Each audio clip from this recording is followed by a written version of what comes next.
Hey guys, Chris here with the Good Old Gamer, and today I am joined once again by Joe. For those of you who have been fans of the channel since 2016, which is crazy that this channel's been going quite that long, Joe actually co-founded the channel with me, and I want to welcome him back. Welcome back, Joe. Thank you for having me, Chris. It's fantastic to be back. I have missed this to some degree, so I'm glad to be back.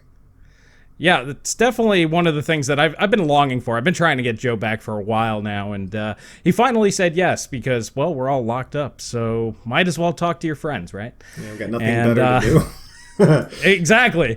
And, you know, when it comes to, like, topics and stuff for the channel, not a whole lot going on out there in terms of, like, big stuff, but there's a lot of little things going on, and I'm like, yeah, I could do a video on it, but it just doesn't feel like it's big enough for that. But it's definitely, you know, smaller topics that I think are great for having a conversation. So this is a new format that I want to try out for the channel. So let me know what you guys think down in the comment section below about this type of format.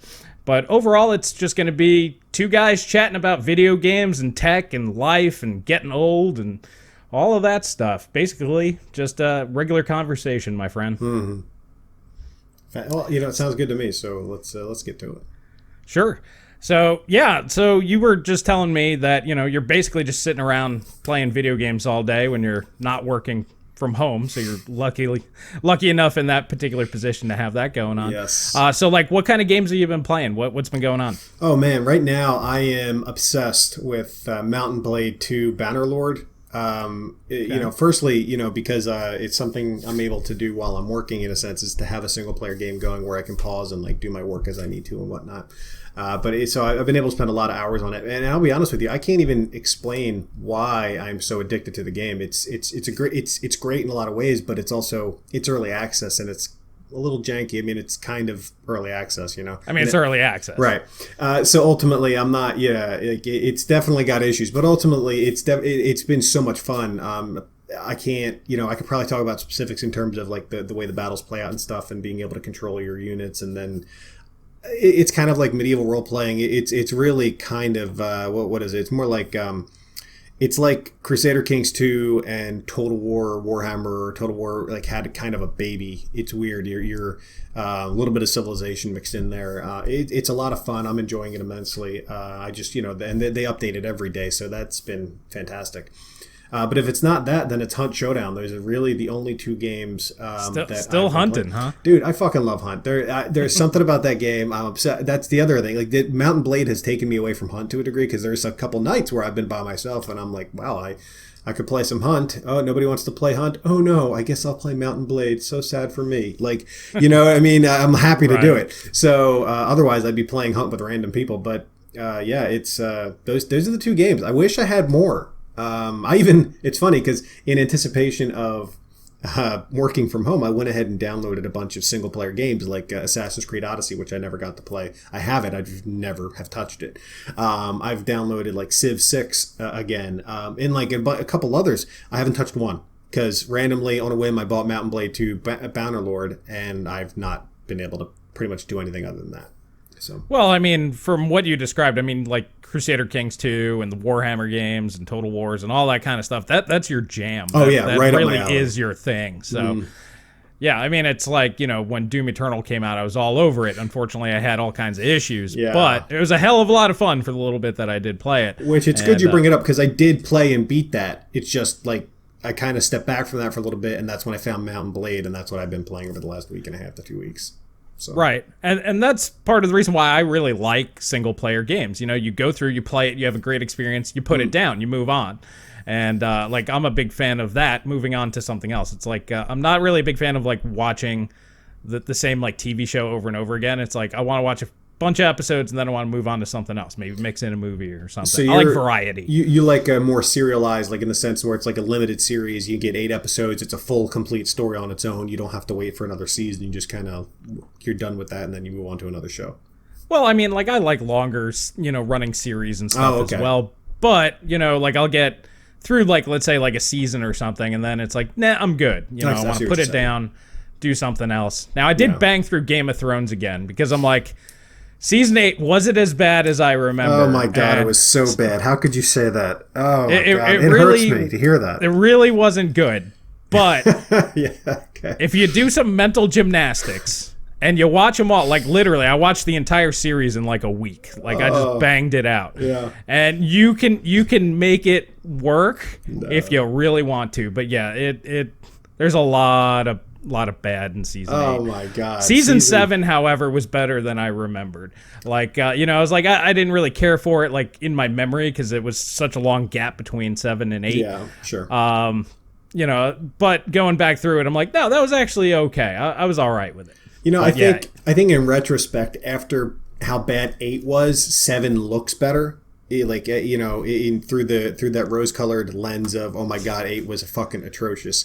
Oh god, let me look back. Oh, 7, yes, my old friend. Even though it was terrible when it happened, I hated it. I mean, 7 wasn't very good. I mean, pretty much since season 5 on after, it was pretty much downhill. 6 was okay, and then it seemed like more as the D&D got more and more control over the story and started just abandoning plot lines and shoehorning shit in. It just got worse and worse for me. I couldn't stand it. It just didn't feel authentic or earned anymore. So, overall, 8 was so bad. I think it makes everything else look better, but.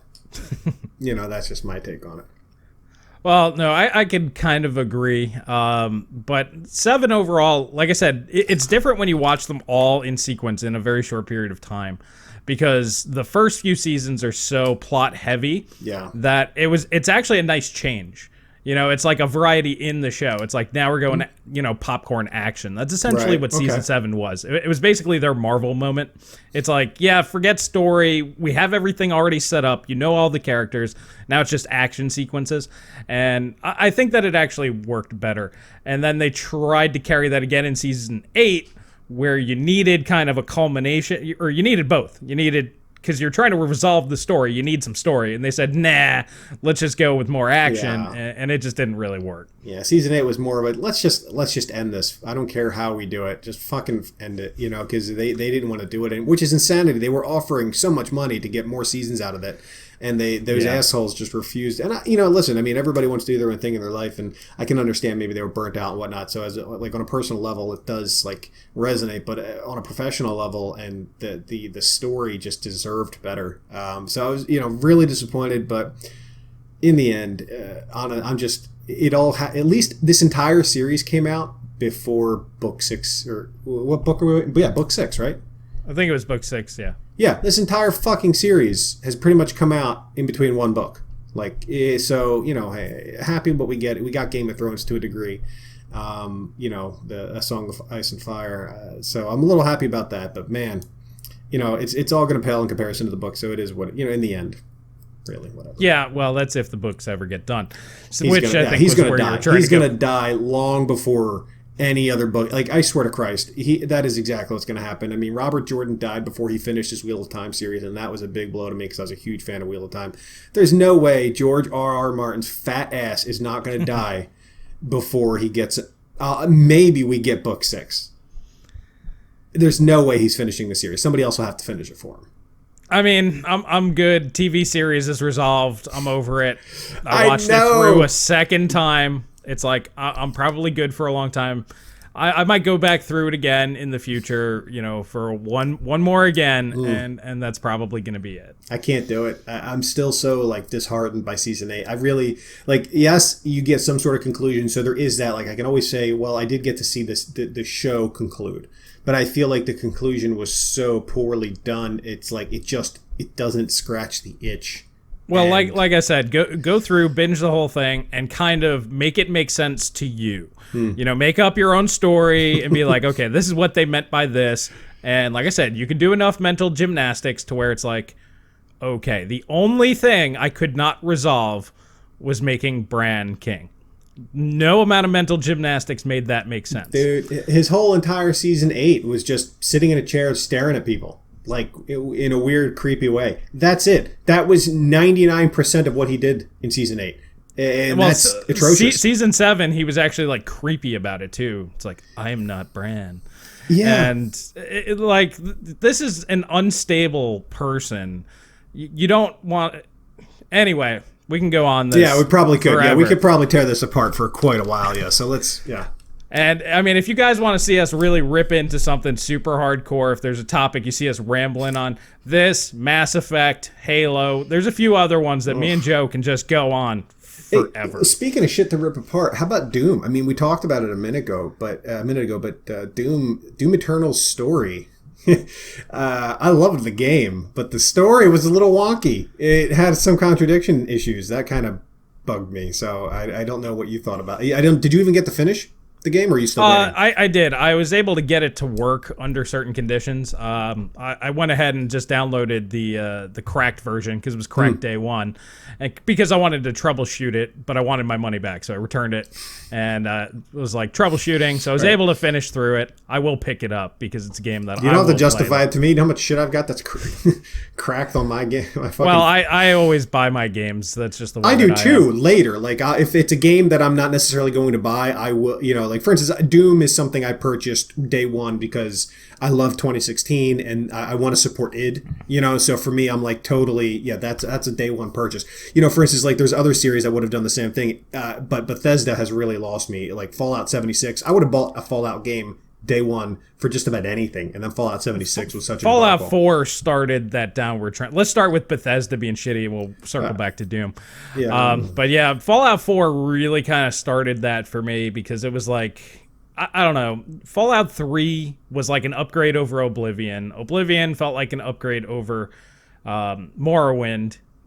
You could argue that it wasn't, but to me it felt like it was. Like each game kind of iterated up, and then once Skyrim hit, it's like, this is only like a little bit better. And then Fallout 4, it's like basically the same.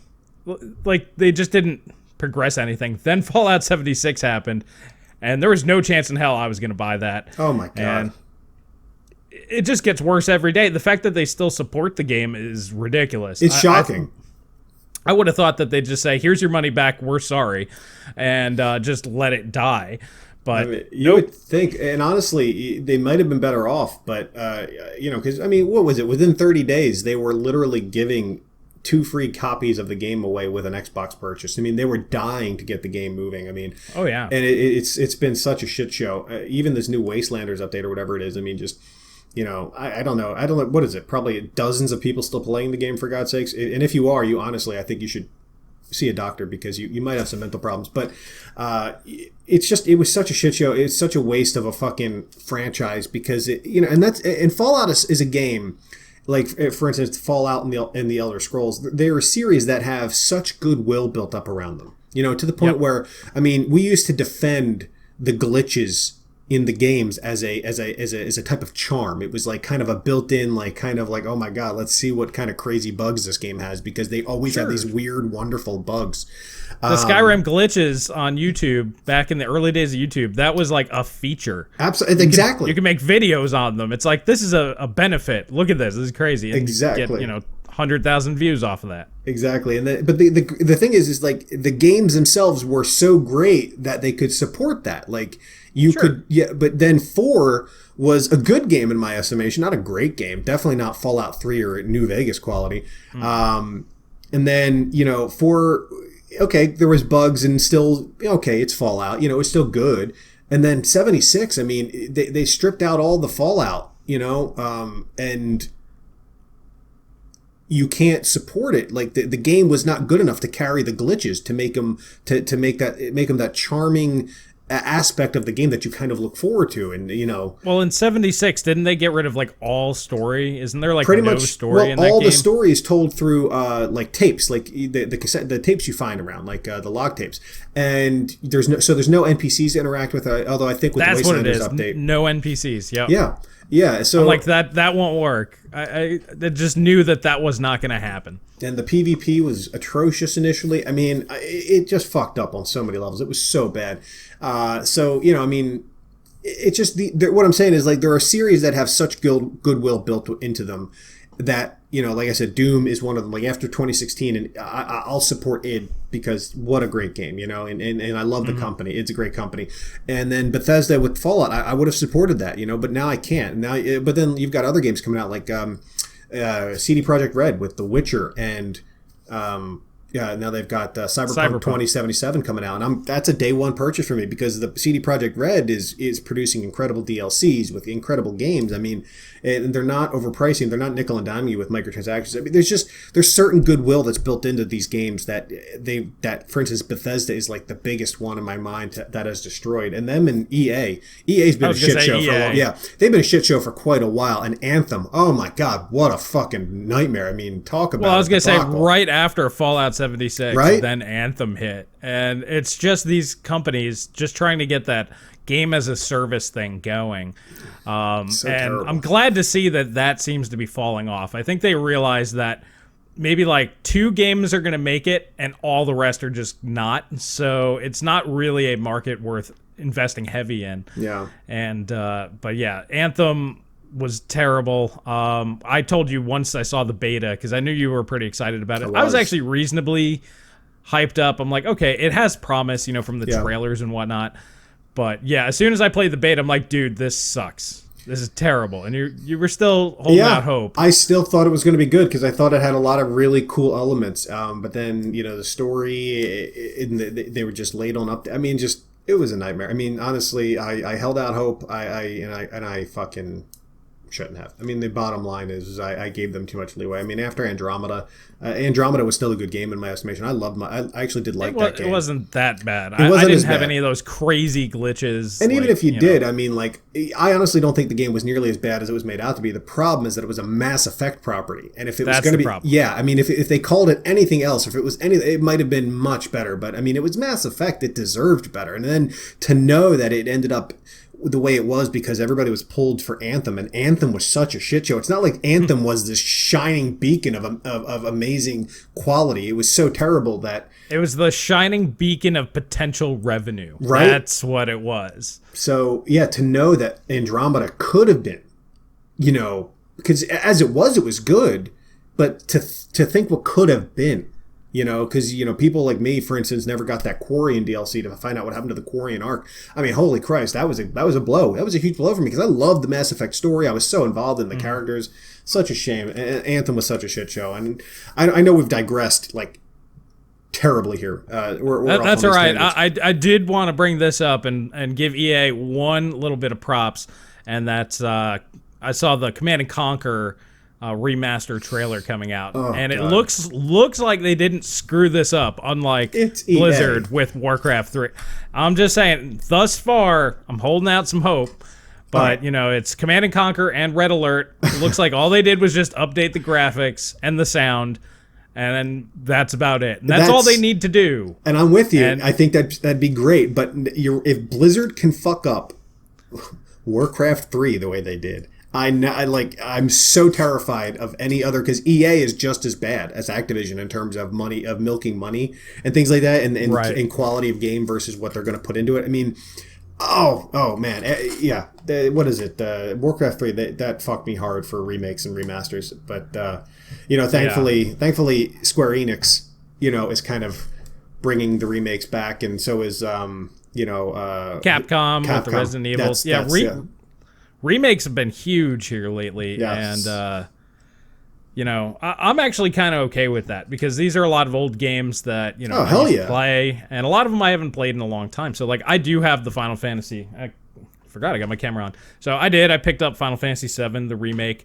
That one, since you didn't play it, I don't want to talk about it yet. But there's some things that we need to talk about because me and Jamie were playing it, and that's my brother for those that don't know, and. Basically, when you take a game that's made in like a cartoon world, the original Final Fantasy VII, they're polygons. It's basically a cartoon world. Yeah. And then you make them look hyper realistic to almost photorealistic. When they're blowing up stuff and there's like mass murder and stuff going on, I'm like, you take a different approach. When the character's like 3 triangles and a square, you're like, okay, silly cartoon guys blowing stuff up. Sure. And meanwhile, in this one, they're just like, yeah, we just did all this stuff. And meanwhile, like, people are dying and stuff all over the place. I'm just like, realism may not have been the way to go here. Maybe they should have went with, like, a cel-shaded, cartoony style or something. I don't know. I'll have to play it. That's the one regret I have right now is that I do not have a PlayStation 4. Well, I got a lot of people trying to trade me. I got a few computers for sale, and everybody wants to give me their PS4. I'm like, what do you think? I'm stupid? PS5's coming out. Yeah, right. I know it. Well, that's all I'm waiting for now, because I was going to buy one. I could probably find one on Craigslist, but I'm like, why would I do that when there's a PS5 in the next 6 to 8 months, and I'll just play it on that, you know? Or wait till it comes out and people are just giving their PlayStation 4s away. You know, you True. can buy one for like $100 or something. Yeah, that's true too. Well, before we get on that, we did kind of go roundabout all the way around Yeah, Doom. So sorry. I'm going to go back to Doom Eternal. So yeah, I did play the story, and I like the fact that they took the fans' sort of fan theory and put it into the game. Now, I don't want to ruin anything. I'm not going to show like footage of this or anything. Oh, well, hold on. Are we going to be, is this going to be like spoiler warning? Are we actually going to talk about it? Yeah, spoiler warning. We're Okay. going to talk about it. If you didn't play Doom Eternal, go play that, and then come back and finish this video. Oh. All right, but yeah, when the Doom guy started talking, I was like, Dude. they should not have ever done that. No, that threw me. Like, the first I heard him talking, I was like, Doom guy doesn't talk. Like, it actually, it kind of, like, the whole thing is a suspension of disbelief. I mean, it's fucking demons, and it's like, okay, you know, you're just the Doom guy, and he doesn't. You're not actually fucking demons, by the way, YouTube. I just have to throw that in there. Somebody might censor it. That's fair enough. Yeah. So, what is it? Agony? Anyway. But the point is, yeah. So in the game, when I heard Doom guy speak, it like pulled me out of my suspension of disbelief that was already there, like for just accepting that this is what was happening and this is Doom, right? And then like he talks, and I was immediately like, no. This is dumb. Like, I heard that and I was immediately pissed off. Like, it kind of like it sullied the Doom guy. Like, it was like, he doesn't talk. He doesn't have thoughts. He just kills, you know? Well, the whole point of it is you are the Doom guy. Like, the third person camera angles I didn't like because, you know, it's like Gordon Freeman talking. He doesn't talk because you're Gordon Freeman. That's the whole point. You are supposed to be Doom guy. Doom guy isn't like some fictional character.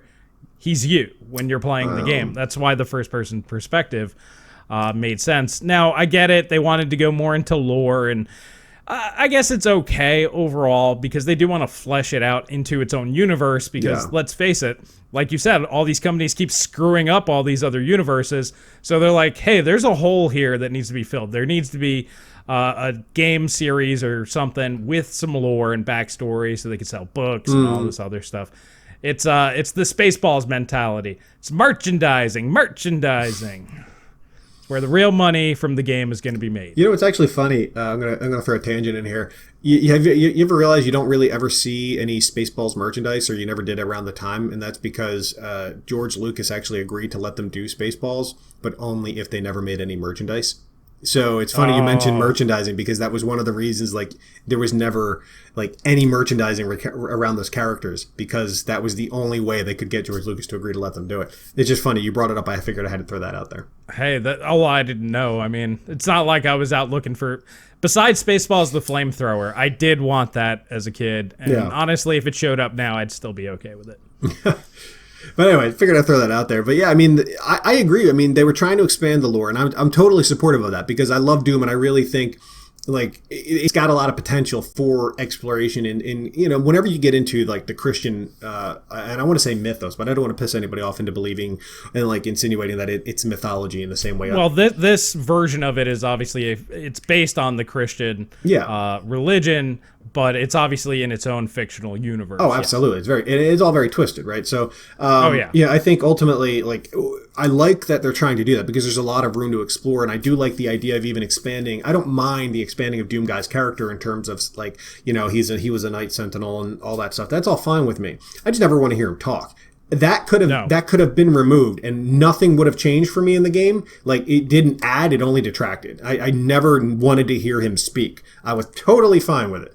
Until that moment. Otherwise, I mean, you know, what they've done with the Doom guy, and you know, I'm a little concerned with the idea of like he had to go through that divinity machine, which gave him all his godlike powers, quote unquote, his his speed, his strength, and whatnot. And I'm like, that kind of sours it a little bit for me because the idea was that he was just a human marine, you know, and he was just so filled with rage, just so battle tested. Right. Yeah, he was basically the Incredible Hulk. Yeah, and I did like the idea of that, but in this sense, I mean, given everything he has to do and the speed at which he moves, okay, okay. It didn't bother me that much. Right. What it did for me is it basically elevated, because it's like he's a human.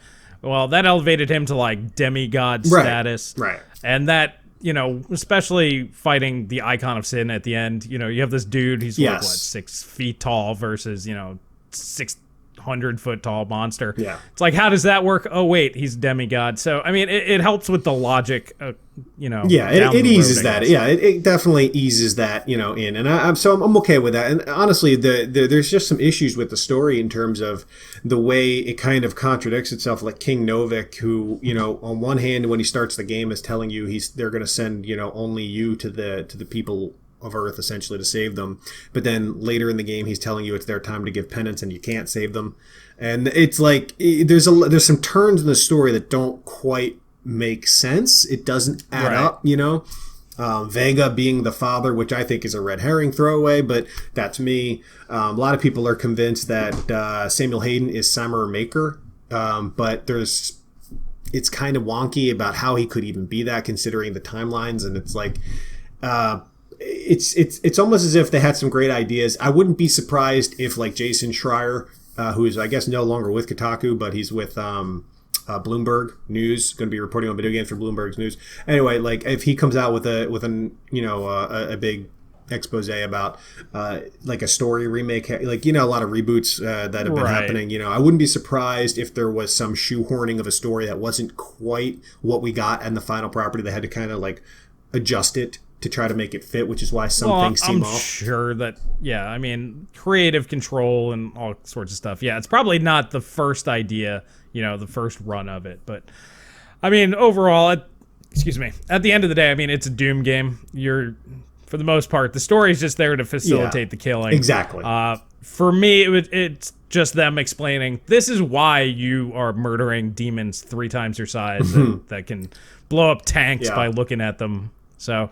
but yeah, it's a lot of fun for that. The other thing that I'd say on Doom Eternal is the combat is so radically different from 2016 think so? Like a lot of people have some issues with that. And I kind of understand that from a certain point, because it's not more of the same. It's kind of like a completely different game type.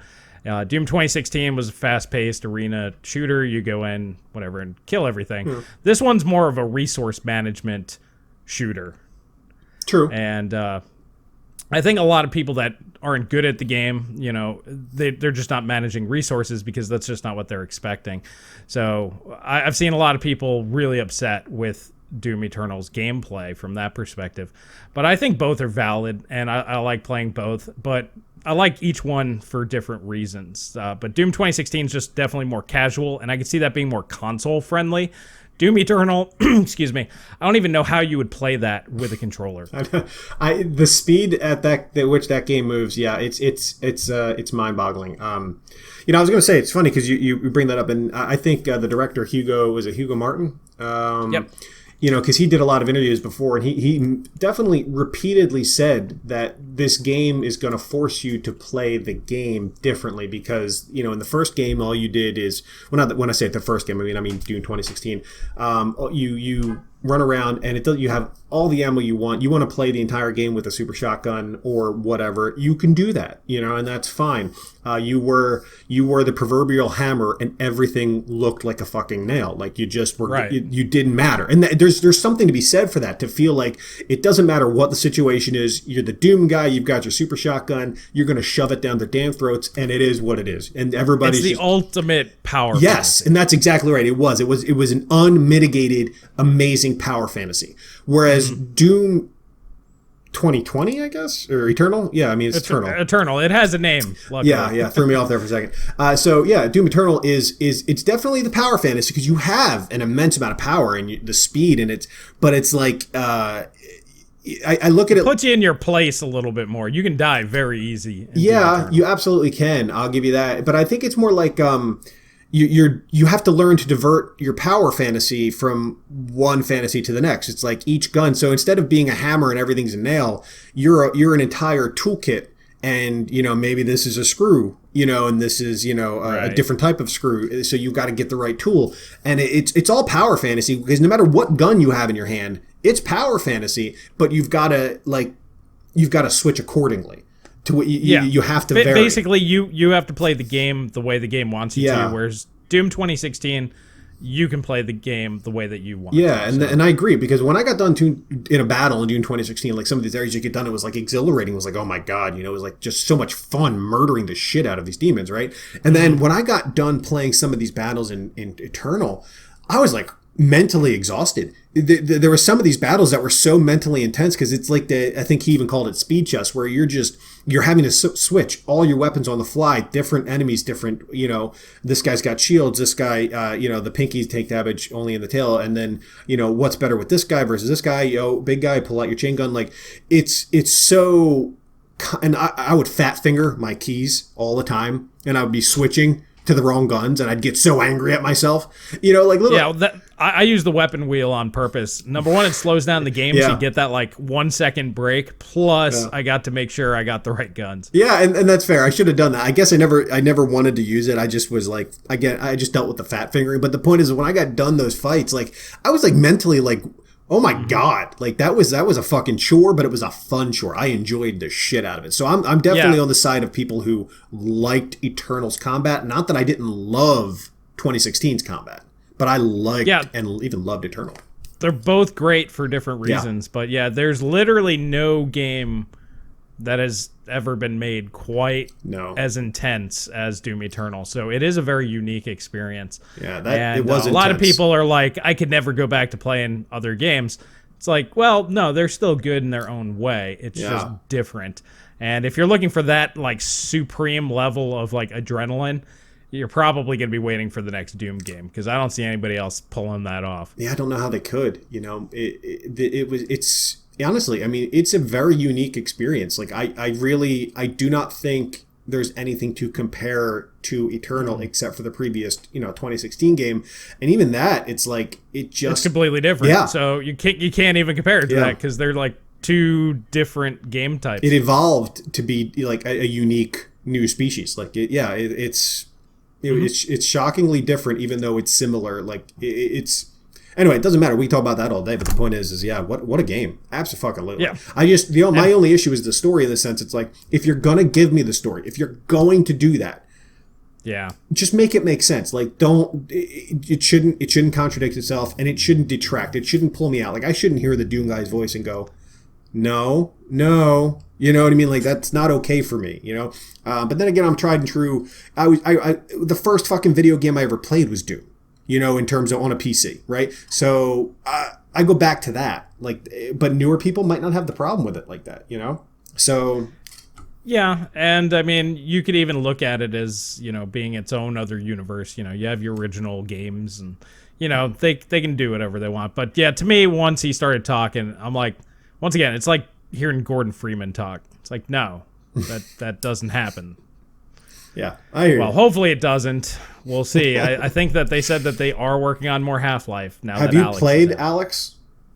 No, me either. That's the one thing. Like, it's so funny. I got my stimulus check, and I'm like, I could buy an Index because it's so fucking expensive that I can now afford it. Because I want to get it. I want to have a VR system for games like Half-Life Alyx, and Half-Life Alyx, as far as I can tell, is like the first game to really warrant it as far as VR goes. Actually, I put up something in the Discord chat, so if you are a Patreon member, you probably had already seen this, but G-Man Lives did a video where he played old games in VR, and that has actually made me want VR. Alex, I don't really care about at all, but playing Doom 1 in VR. Hold on. Why do you before we get into that? Why do you not care about a Half-Life Alyx? This is the first Half-Life game. It just doesn't look all that interesting to me. But honestly, I would much rather play the original Doom in VR. That looks way more interesting to me, and that has me very interested. Like, you could play the original Quake and Quake 2, sure, and like all those old school shooters. And it actually, on the video, I'll put a link in the description below for you guys to check it out. But that right there is, it's just crazy. When you look at it, you're like, man, I don't know how that would be. Like, if you just jumped into the world of like 1993 Doom, pixelated bad guys and everything. Like, just to me, that's like those old movies where the kids fall into the video game. Like that to me, I don't know. It just has a charm to that Alex will never be able to hit. I don't know. I do want to play Alex. I'd be happy to go back and play the old Doom movie. That does sound cool. But yeah, if I'm getting it, it's to play Half-Life Alex, because I've been waiting. I mean, and you too. I'm shocked that you're even saying this, but like ultimately, like I've been waiting for Half-Life. Anything Half-Life, really, for so many years now. I mean, and Half-Life Alex isn't exactly what I wanted in terms of, I wanted more Gordon Freeman, but the reality is I'll take it. And it's gotten amazing reviews. I mean, it's by all accounts an amazing game, so I'm super excited to actually get to play it at some point. But yeah, I've been waiting for that forever. Whereas Doom, I've played Doom. I love Doom. Don't get me wrong. And it'd be a new experience.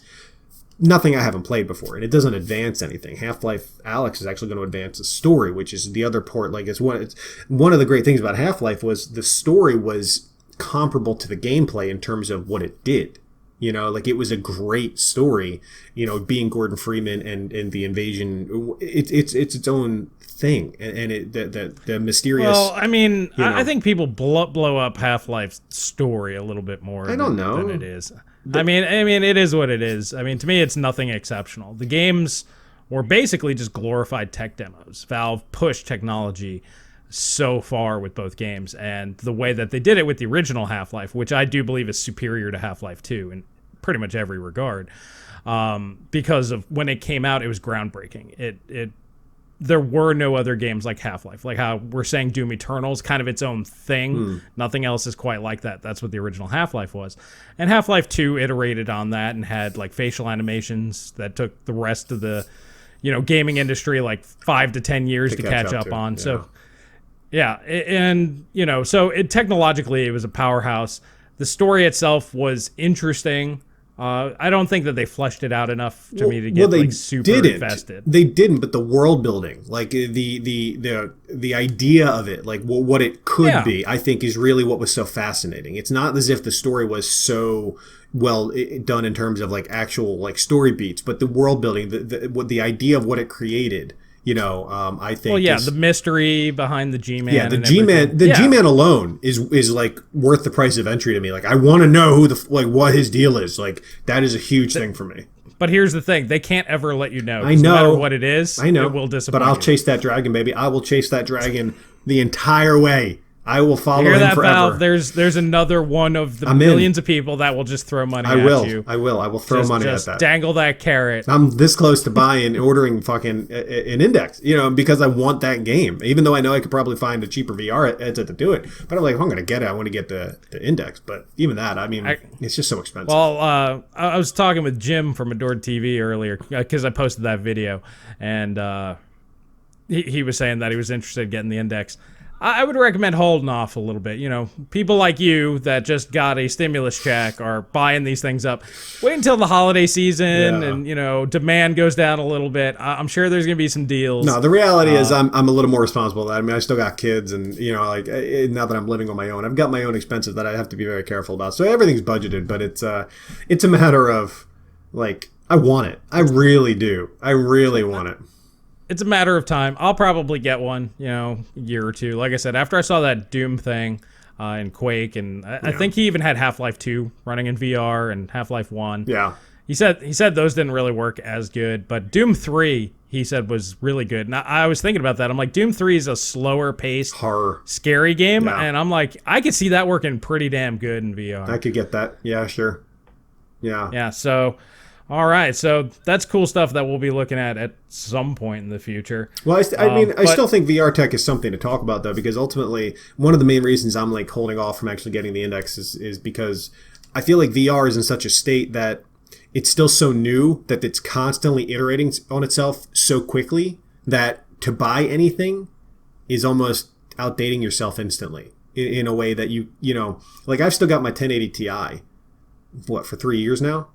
And well, you got it at launch, so yeah, 3 years. Yeah, and I might get a 3080 Ti, whatever it's going to be. I don't fucking know the numbers, but the point is, I might get that because it's been quite long enough now, but I don't need to. You know what I mean? So whereas like an Xbox One has lasted what, 6 years, 7 years now.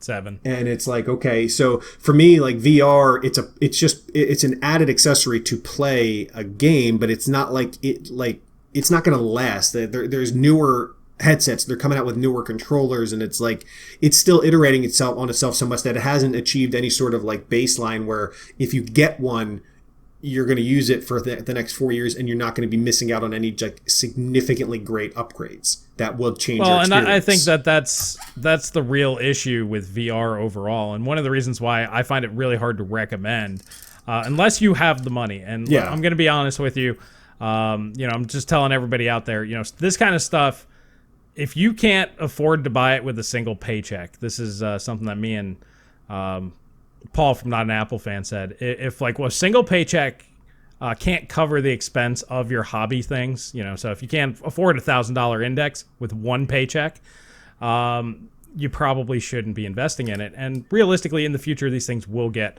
cheaper over time. But with VR, it's such a chicken or the egg type of thing, because if nobody buys them, they won't make any games for them. Right. If they don't make any games for them, they won't iterate. And it's this really weird spot where, for me personally, like I said, looking at that, Doom and Quake and all that, it looks really, really fun. I'm not going to spend a lot of money on it. Maybe like $500 or $600. That'd be okay. Yeah. Because that's something I can go back to at any time, and it's not like those games are going to change. But realistically, I'm not investing in VR to continue any further. I'm basically investing that money just to play what's out right now. And that's kind of the way I think you have to look at it. Okay. Yeah, I can get behind that. That's the way that I view it. That's just how I look at it. But speaking of next gen, I mean, this is one of the big things. I've talked to everybody about this, but me and you really hadn't talked that much. But the next generation consoles, PS5, maybe that'll bring down VR to more reasonable prices, and maybe that'll be the cheaper way to go, because that'll last at least the whole console cycle. Ideally. Yeah, I mean, the PlayStation VR has been around for a little while now, so that could be a way to do it. It's funny because there's no talk about an Xbox VR in any concept that I've heard. So Microsoft said that they're not doing VR. They said if third party want to support it, that's fine, but they're hands off. Yeah, which is actually kind of shocking. Except that they wasted so much time and so much goodwill on fucking the Xbox Kinect, whereas VR is a totally different and becoming way more socially acceptable and usable. The fact that they're not going into VR to any degree, because I know they talked about augmented reality a while ago. Yeah.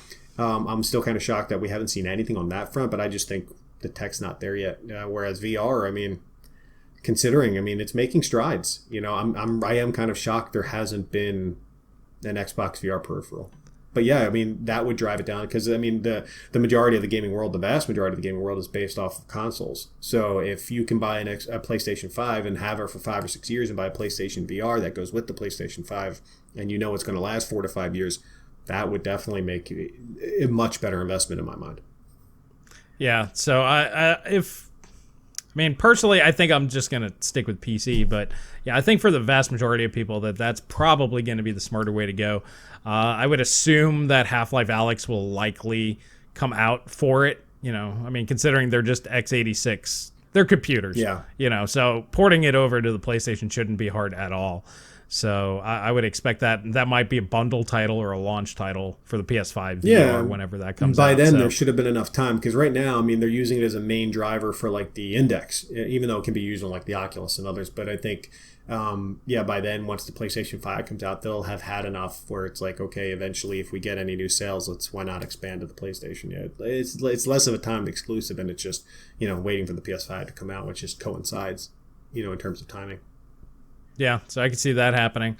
But, when it comes to these new consoles, what are your thoughts? Everybody knows how I feel about them. I think they're going to be great for a lot of people, and I'm hoping it'll drive down a lot of PC prices, especially on graphics cards, since those have gone kind of nuts since the last time I had you on here. Yeah, I mean, I think ultimately, and I use that word a lot, but the point is I think these new consoles are going to be kind of game changers for me, and maybe people like me, because one of the reasons I stick with PC is because the graphics and the visual fidelity I get out of it in terms of refresh rate and just the overall visual experience is it's just so much better. It's so superior to console gaming in so many ways that now we've got adaptive sync coming to TVs, right? We've got through HDMI, and it's the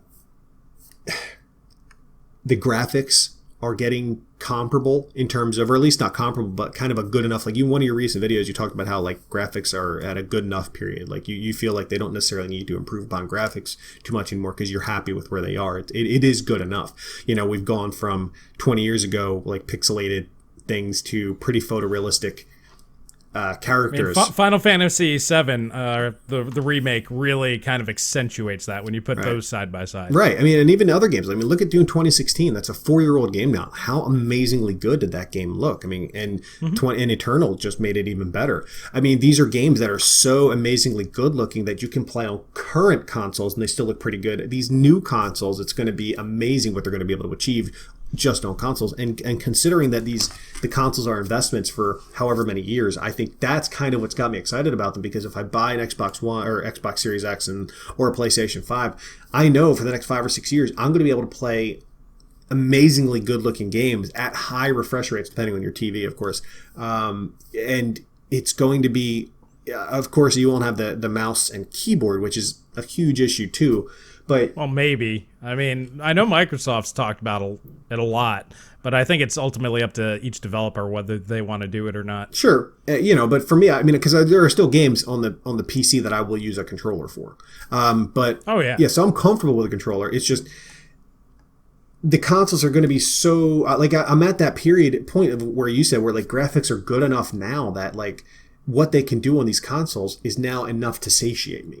And I'm not just going to have a console because I wanted to play Halo, which was immensely disappointing. Halo 5 was a shit show. But point is like now getting a game, like if I'm going to buy a game right now, I want to buy it on PC, because on console, it's 30 frames per second. Or, there's dynamic resolution, so maybe it doesn't run at the full 1080p all the time or whatever. The point is that's not going to be a problem anymore. And I keep looking this way off my screen because that my Xbox is over there. So just in case anybody's wondering why I keep looking that way, because I'm talking to my Xbox. But ultimately, I think these new consoles are going to remove that roadblock for me. So I'm very excited about that, because if I want to, I mean, and by the way, the player base on consoles is larger. So I think I'm going to be able to, it'll be less of a decision to be like, okay, I can get it on console. I'm still going to get 1080p minimum, probably, some of these games are going to be coming out in 4K, right? 60 frames per second locked, easy, no problem.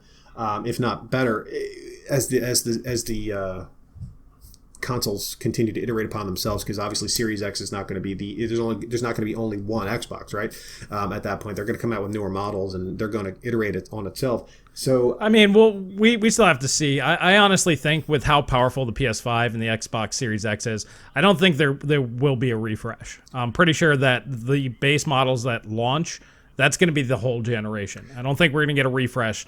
This time we did, because the consoles were so weak. They couldn't even really do 1080p. Like the PS4 Pro and Xbox One X are really 1080p machines. Like the PS3 and Xbox 360, they were really still 480p machines that just kind of pushed to almost good enough. Right. So realistically, like to get to 4K and stuff, these machines are going to be powerful enough to do that. So I think I don't see any reason for them to iterate this time unless there's some massive technological shift that happens. Like if AMD's like, oh yeah, we have this new processor that's 20 times faster and it costs just as much to make. Yeah, if that happens, they might be like, okay.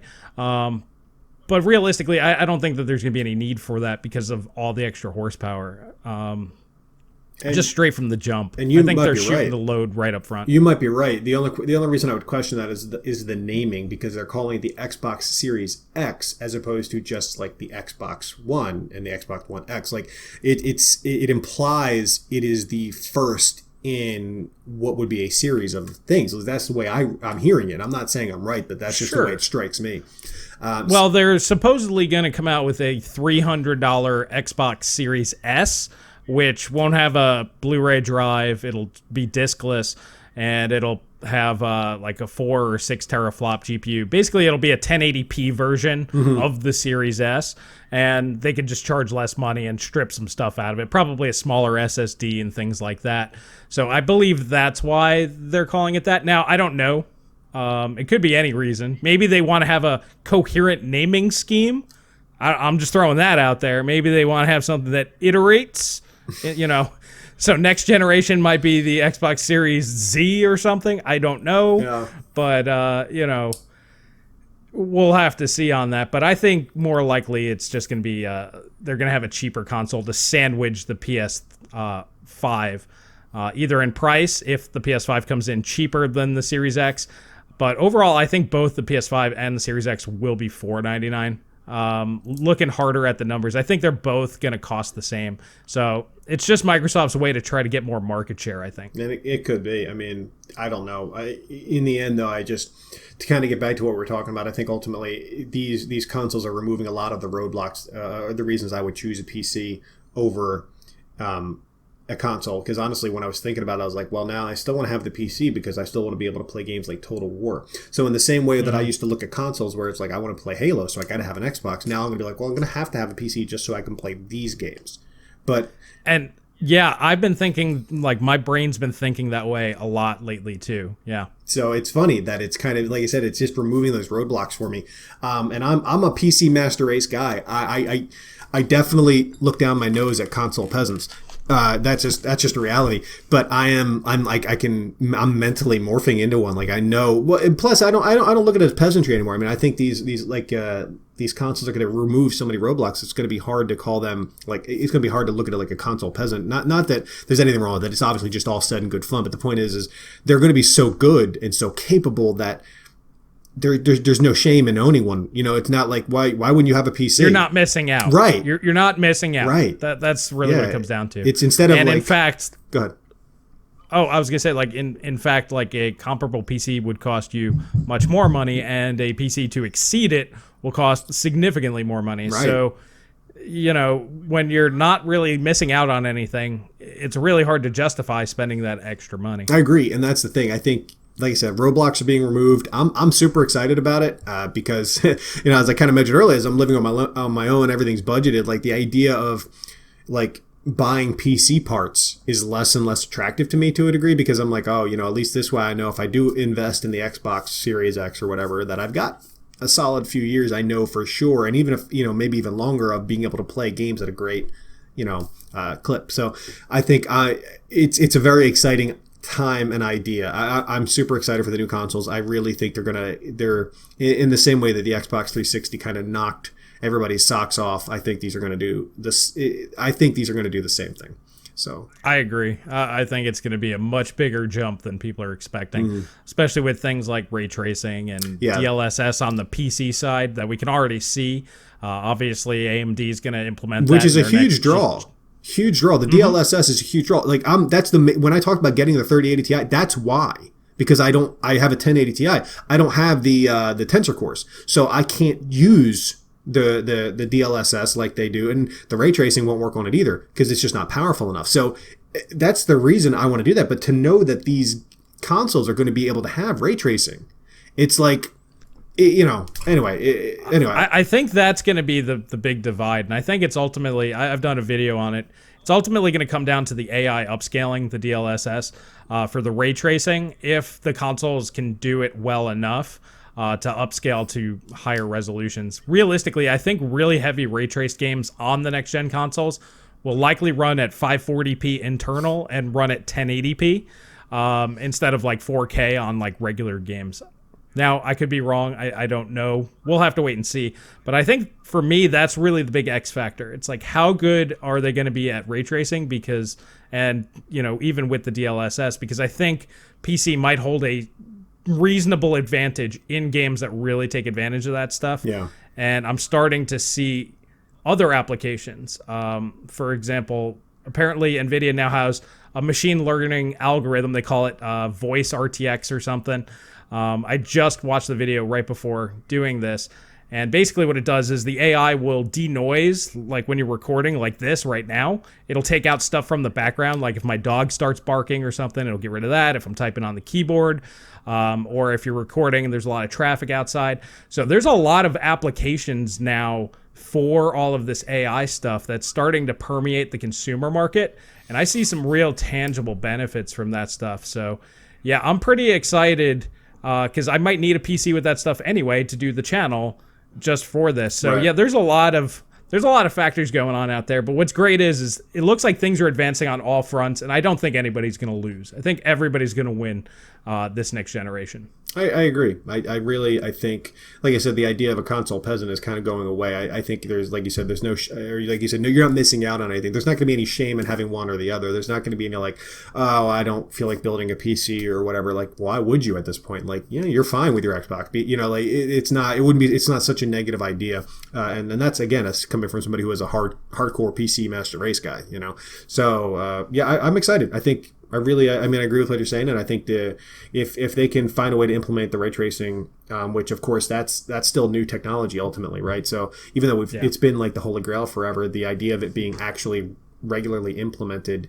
just like everything, it takes time to kind of work out the kinks and make it work. And you know,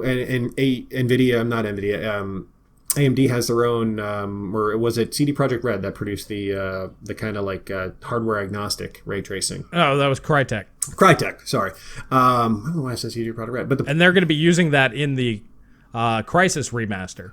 Yeah, so that's a great segue to Crysis remaster because that's, you know, we wanted to talk about that. But I mean, ultimately, if they can figure out a way to make that work, I mean, don't get me wrong, NVIDIA's making amazing strides in that regard. But you know, with these consoles, the newer consoles are going to be using AMD hardware, right? So if they can make that work, I mean, these new consoles are going to get even more capable. Yeah. So, and the other thing I want to talk about is like, even if they are running at 1080p, I mean, a ray traced 1080p is still significantly better than just regular 1080p. So we think we've kind of reached the limits on how good things can look at a certain resolution. And yeah, of course, there's a finite amount of detail, but with like things like ray tracing, it can still look better, shockingly, you know. So I think ultimately I think it's kind of a revolution that's happening. It's actually a really fun time to be here because you're kind of seeing all this stuff happening on the ground floor, and you know, we'll be able to like be here to watch it like legitimately change, you know. Yeah, and I mean, it's honestly been about 15 years. There's a lot of people out there that weren't into gaming, you know, were kids or weren't even born yet. Right, just a twinkle in daddy's eye. Right, you know, the last time something like this happened, like I remember this happening many times as a kid, you know, every time a new console came out, right? From Nintendo to Super Nintendo to N64, GameCube, you know, each one of those generations, massive improvements. And then, you know, we had the Xbox 360, which wasn't great at launch, but like once Gears of War hit, you know, a year later, you know, everybody was like, oh, okay, it makes sense now. And then, you know, but this generation, it was just like, it was like iterative. It really wasn't transformative. And I think we're going to get the next transformation. And yeah, I think that's going to be huge. Yeah. And for a lot of people out there, this is going to be their first time seeing that kind of a leap. You know, speaking of first timers, can you imagine going back to Crysis? Like, new people are going to be playing Crysis. People that weren't around when the first Crysis came out that don't understand the joke of, well, can it run Crysis? You know, when you talk like it, I think that makes me laugh to think about, because Crysis was such a, when you talk about a transformative game, it was. Oh yeah. It was like a PS4 game back when Xbox 360 was like still new. It still looks good. And this is so many years later. It still looks amazing. Granted, obviously, graphics have still come a good ways since, but it still looks so good. And it's so the idea of them remastering it, I'm like, did they really like it? It can look better, but how much better? And again, or is my computer going to be able to run it? Like, is the Crytek game, speaking of Crytek, like I play Hunt Showdown, which is made by Crytek. Yeah, that's using you know, up to this point the most advanced version of the CryEngine. Right. So, and let me tell you, it's a great engine. It's a gorgeous engine. But an optimized engine, it is not. It is no id Tech 7. You know what I mean? Like, it is not even remotely close. And id Tech looks amazing. It really does. And yet I'm playing like Hunt Showdown on the Crytek engine, and it's like, or the CryEngine, and it's like, God, it's good looking, but it's just not optimized. It is not the buttery smooth amazingness that is the id Tech. So it's like, well, nothing. I mean, let's be really fair. Nothing else is. But as good as it looks, it's like, okay, I still want to be able to play it. So when I hear about this Crysis remaster, I'm like, oh my God, I couldn't play it. I couldn't play Crysis however many years ago. Am I going to be able to play it now? Is my 1080 Ti going to keep up with this remaster? Because is it going to be better? Is it going to be smoother? Like that, it terrifies me because I play Hunt Showdown and I like it. It's a great game, but it's so not optimized. And I'm like, man, for as intense as Crysis was, like, are they going to do the same thing? Is it going to have the same issue? Well, I mean, is it going to be another can it run Crysis moment? That's what I'm afraid of. That's actually what I want. Like, I was hoping, and it might still be, like, at its max details, it might be, like, so heavy that, like, PCs cry. Yeah. And I think that's actually the running joke, why they call it the CryEngine. That's actually funny. I'd never heard that before. That's hysterical. I'd never heard that before. It made sense, like, well, I mean, the original CryEngine came out in 2004, so that's a long time ago. Yeah. But, yeah, I'm pretty sure that's the reason why they called it that. That's funny. Anyways, the new game is supposed to be ported over to the Xbox One, PS4, and the Nintendo Switch. So I think at the lower settings, it'll be easy enough to run that just about anybody's PC can. But I'm hoping that, like, completely maxed out, it's like a transformative experience, like a glimpse into next generation today, because it's supposed to be coming out this summer. And I think that'd be really cool if we're all sitting around benchmarking Crysis. There should be a mode like 20 frames per second going. Like that's playable. That's playable. Exactly. Like, people complaining, well, this is what we did. This is how it ran. Like, if there's a mode in it just built in, like, can you run this mode? Like, instead of ultra night, like, instead of that, just at the top, the best one just be like, can you run this? Can it run Crysis? Like, that should be the ultimate graphical mode available. Like when you go into your settings. And to put this in perspective, this would be, okay, with today's hardware, it would be like a 2080 Ti at, let's say, 1440p running this game on an average of about 16 to 20 frames per second. That's how demanding Crysis was back in the day. The most powerful computer, no matter how much money you threw at it, it wasn't good enough. And that's the thing. It's not even hyperbolic to say that, because people are going to think we're saying that, like, out of, like, looking into the past and, kind of blowing it out of proportion. Mm-hmm. We're not. There's no blowing it out of proportion. It was a technical debacle in terms of its ability to be run on its max setting. You just couldn't do it. Like, computers literally burst into flames over this. Like, there are definitely things, demons crawled out of it. It was too hot. Like, the reality is, like, ultimately, you could not run it at its highest settings because, it was absolutely insanity. And to put it in perspective, I had a $400 8800 GT. Like, everybody talks about the 8800 GT. People forget that was a $400 video card when top of the line was like $700. So that'd be almost like an $800 video card here today. And I ran it on Windows XP, so I couldn't run the highest settings. And I had to run it in DirectX 9 because I was running XP at the time. Oh my God, DirectX 9. And I was running 720p. And the game averaged between 20 and 24 frames per second. That was Crysis. Yeah.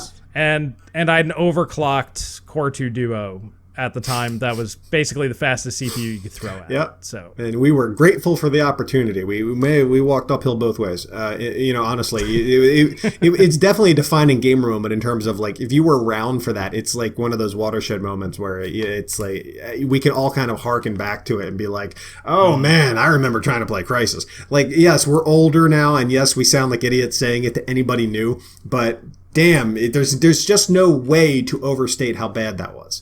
And the worst part is it was a good game. It was a great game, and you just couldn't, to be able to play it at 60, even 30 frames a second, solid, like locked. No. Like I said, 24. You were going for cinematic experience, right? I'm just saying, like, if you could play it, like, at that time, people have played it at around 30 frames locked, would have been a dream. I mean, there were certain areas, like, where if you were in, like, a room and you looked at the ceiling, you would get like 60 FPS. I remember just sitting there just being like, man, I wish the game ran like this. Because the second you're not looking at that, like, 3x3 wall space, your frame rate is 10. Yeah, I think the fun part for me is because I remember when the game came out and how poorly it ran, is thinking, yeah, but give it a year. you'll be able to play it. And a year went by, and it's like, no.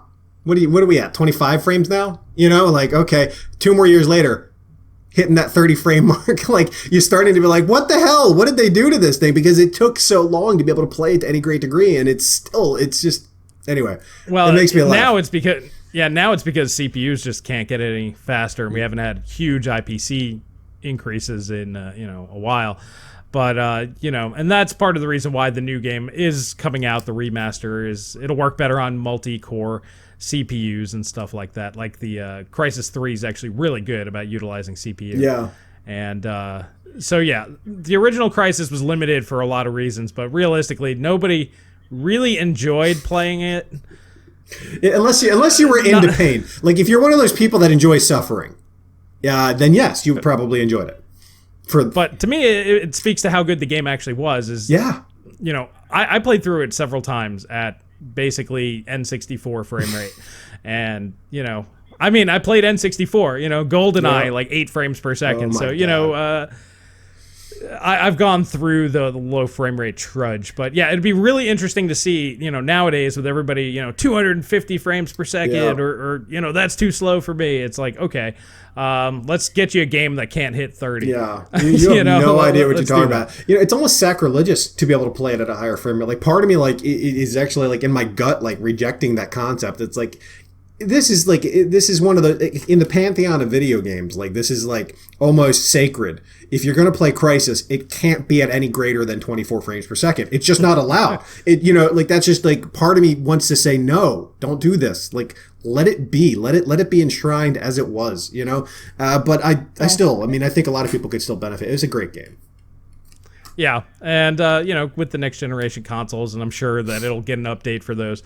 I'm sure it'll be a pretty interesting experience. Yeah. But yeah, I really hope that it has a super can you run this mode, just so everybody can have fun benchmarking it. I think that'd be great. And I think that'd be great. Yeah. Well, alrighty, I think that's a good spot to wrap it up there with the good old Crysis. A lot of nostalgia in this video, but I like it. I like looking at what's coming out and where we were, and I had a really great time with this chat here, Joe. I enjoyed it too, man. I've missed this. This was a lot of fun. So yeah, thanks. I'm happy to be back. Let us know, what you think about this format. I'm gonna have like borders and stuff. Joe doesn't even know how this is gonna look yet until it comes out. Ooh, but now I'm excited. But yeah, let me know. We can get some feedback, get this changed up. This type of format, I'd also like to get, some other people on. Like I was talking to Paul from Not an Apple Fan yesterday, telling him we were going to talk about remakes and stuff. And he's like, hey, I wouldn't mind joining you guys. And that kind of stuff we can do, too, in the future. So, and the thing is, there's so much stuff we didn't even talk about, too. Like, speaking about remakes and the difference between different remakes and how, what's a remaster versus remake? I mean, because Final Fantasy VII is not, it's more than just a simple remake. Like, people don't realize how crazy. Well, it's a remake, not a remaster. Right, but it's, in the sense that, like, it's not as faithful. Like, is a remake supposed to be faithful? Does it, like, Resident Evil? Like, there's stuff we didn't even get to talk about that I'd still love to talk about. Oh, yeah. Yeah, let us know in the comment section if you want us to go into the philosophical questions like that, because once Joe and I go down that road, that is a very long, windy road, but we'll go to the bottom. We will go to the bottom of that road. Might be 5 hours in. This is quarantine, bitch. We got nothing else to do. We'll go down that road. It's true. I got nothing else to do. Well, that's probably the best way to leave it. If you like this type of video, please hit that like button. Please subscribe. Please share with friends. And I will catch you guys in the next video. Have a good night.